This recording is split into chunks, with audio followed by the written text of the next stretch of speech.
Olá, pessoal. Essa aula de hoje é para fazer um complemento da aula de 16/4 que vocês assistiram no EducaPE.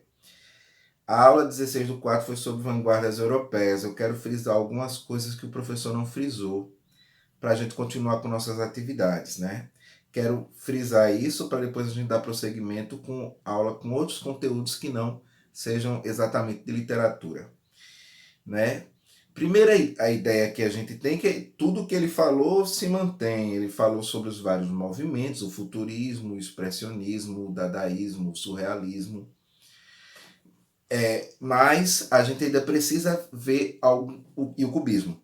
Agora a gente precisa ver algumas situações para, vamos dizer assim, para aprofundar mais a visão que vocês têm e trazer para a questão textual. É importante a gente trazer isso para a questão textual. Então vamos trabalhar em cima disso, em cima dessa questão textual e vamos tentar pensar nisso. No primeiro momento, a gente vai ter uma oposição que a gente chama entre o que eu chamo de academicismo e vanguardismo. Academicismo como sendo simplesmente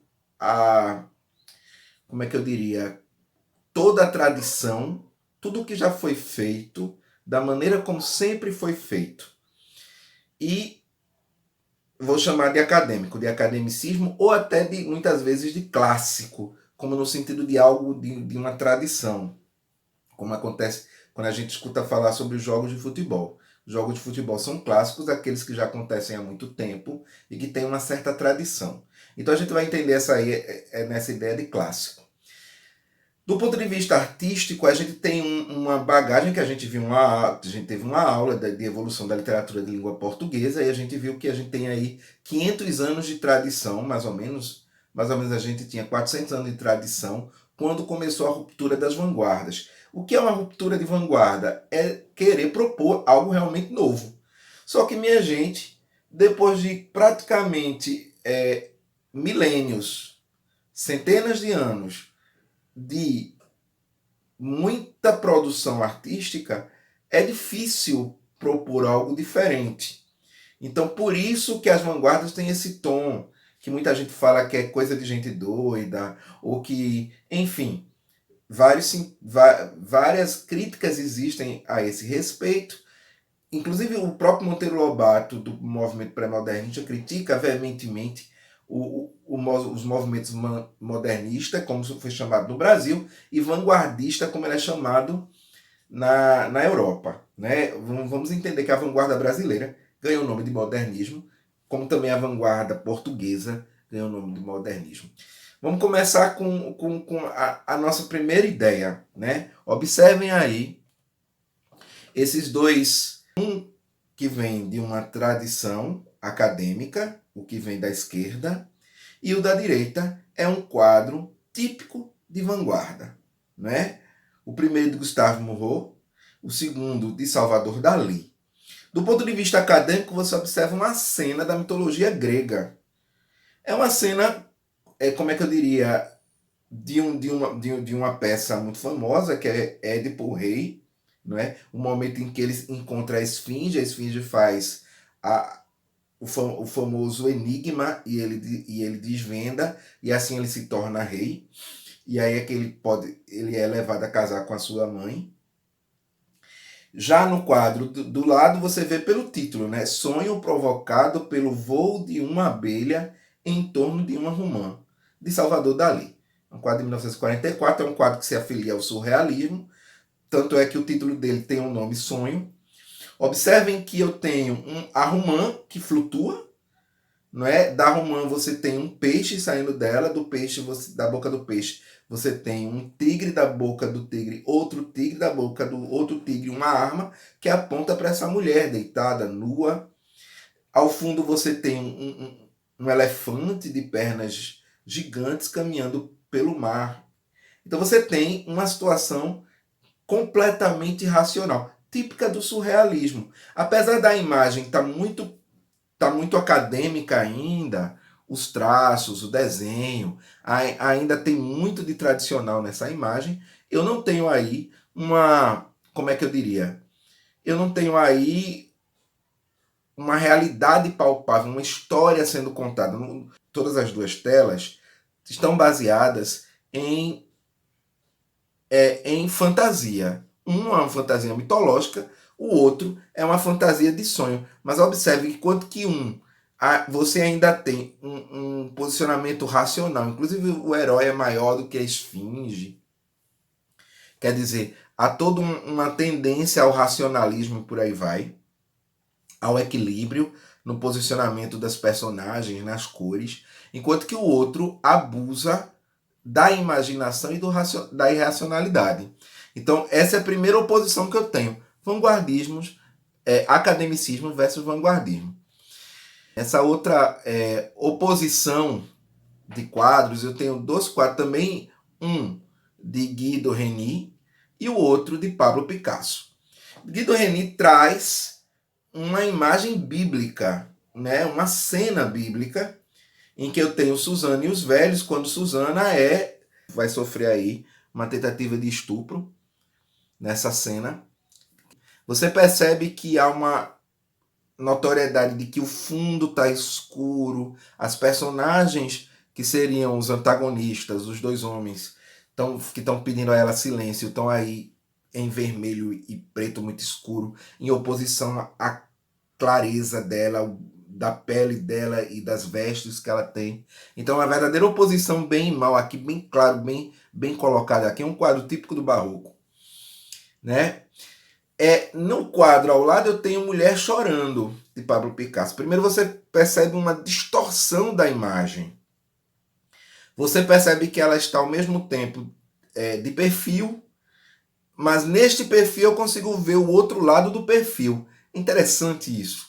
E a gente consegue ver os dois olhos dela. Dos dois olhos saem as lágrimas que formam, na verdade, praticamente, acredito que um espelho, não é? Há um desespero. A imagem de Picasso traz uma ideia de desespero. Não sei se vocês já sentiram isso, mas quando é criança, que todo sofrimento é maior do que quando a gente é adulto, aparentemente, né? Quando você sofre e chora, parece que tudo está se desfazendo, né? Quando você se entrega, quando não é claro que não é um choro de manhã, você parece que está se desfazendo. Então, por esse quadro aí de Picasso, típico aí do cubismo, eu tenho todos os ângulos vistos ao mesmo tempo. O que seria impossível no quadro ao lado. Também uma ideia de vanguardismo. Aí vão dizer, mas as cores, mas qualquer criança consegue desenhar isso. Será? Será que qualquer criança consegue desenhar isso sozinha, sem copiar de ninguém? Ou eu posso lançar um outro desafio. Será que o verdadeiro gênio criativo não está justamente na questão das crianças? Então, esse ponto a gente tem que levar em consideração. Nesse outro momento, eu tenho as características. Academicismo e vanguardismo. No lado acadêmico, eu tenho a ideia de clareza, eu tenho uma realidade fotográfica, tentando sempre representar a realidade. Eu tenho sempre a ideia de equilíbrio nas cores, nas linhas, nas formas. Representação de elementos culturais, no caso a gente teve uma cena bíblica e outra uma cena de mitologia, e uso convencional das técnicas. Quer dizer, a pincelada ela era tranquila, as imagens são tranquilas e tudo mais. Do ponto de vista da vanguarda, eu tenho o abuso da imaginação, nos dois pontos de vista eu tenho o experimentalismo, que é experimentar técnicas, né? No caso, não tanto no Dali, Salvador Dali, mas no Pablo Picasso. Ele experimenta cores diferentes para representar o ser humano, né? E também da forma, né? Ângulo e por aí vai.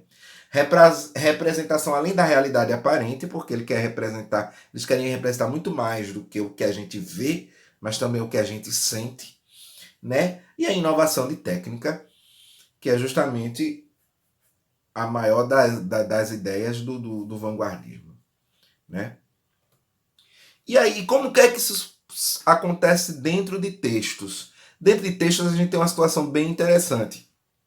Aqui. Eu tenho dois textos, um que brinca com o outro. O primeiro texto do século XIX, um poema romântico de Castro Alves, um dos maiores poetas e mais famosos da literatura brasileira. E aí eu tenho uma fala sobre uma mulher, né? Vamos ler o poema, né? A vez primeira que eu fitei Teresa, como as plantas que arrasta a correnteza, a valsa nos levou nos giros seus. E amamos juntos, e depois na sala, adeus, eu disse-lhe a tremer com a fala. E ela, corando, murmurou, adeus. Uma noite entreabriu-se um reposteiro, e da alcova saía um cavaleiro, indo beijando uma mulher sem véus. Era eu, era a pálida Teresa. Adeus, lhe disse, conservando-a presa, e ela entre beijos murmurou-me adeus. Passaram tempos, séculos de delírio, prazeres divinais, gozos de empírio.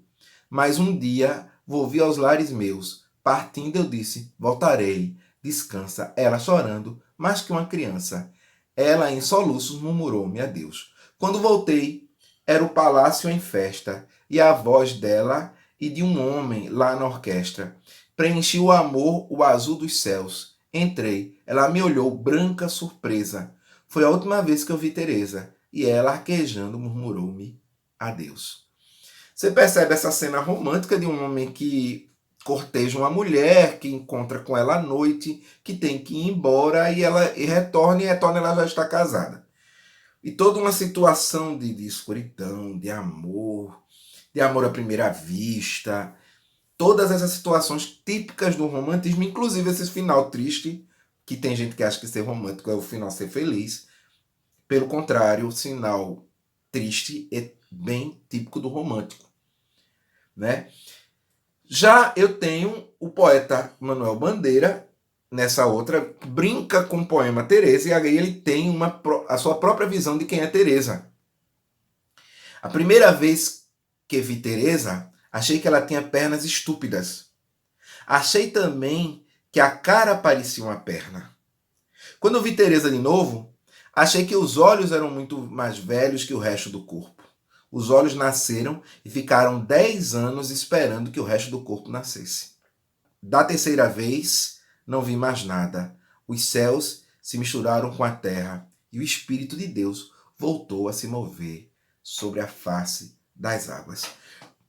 Primeiro, você tem a quebra do que eu espero. Quando eu me apaixono por alguém, eu espero que, ao ver a pessoa, amar à primeira vista, ser linda como a outra Teresa, era linda, era maravilhosa e murmurava e por aí vai. Nesse caso, não. Ele nem gostou dela na primeira vista.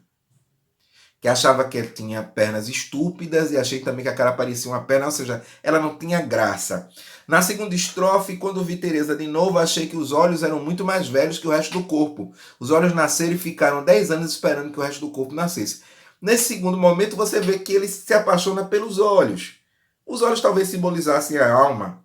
Ele conversou com ela, daí ele ficou enredado pela forma como ela era uma pessoa mais experiente, uma forma como ela era uma pessoa mais preparada para a vida. E aí você vai ter uma ruptura total do poema. O poema vem com um caminho, praticamente uma brincadeira, e quando chega na última estrofe, eu tenho, da terceira vez não vi mais nada. Os céus se misturaram com a terra e o Espírito de Deus voltou a se mover sobre a face das águas. Eu tenho aí praticamente uma paráfrase com a Gênese da bíblico, né? E eu tenho toda uma situação que quebra com o que eu espero.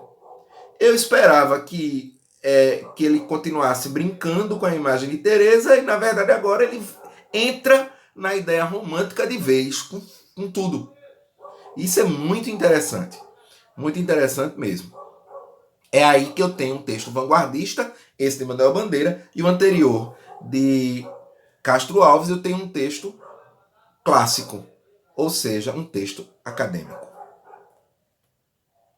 Bom, gente, eu finalizo agora observando que os textos do século XX, a partir de 1922, da Semana de Arte Moderna, como o outro professor falou na aula, do dia 16/4, esses textos vão correr em direção diferente da direção acadêmica, vão propor coisas novas, e isso vai ser interessante para a gente enquanto leitores, né? Eu, particularmente, eu tenho uma predileção muito grande por textos modernistas, eu e o Enem, né?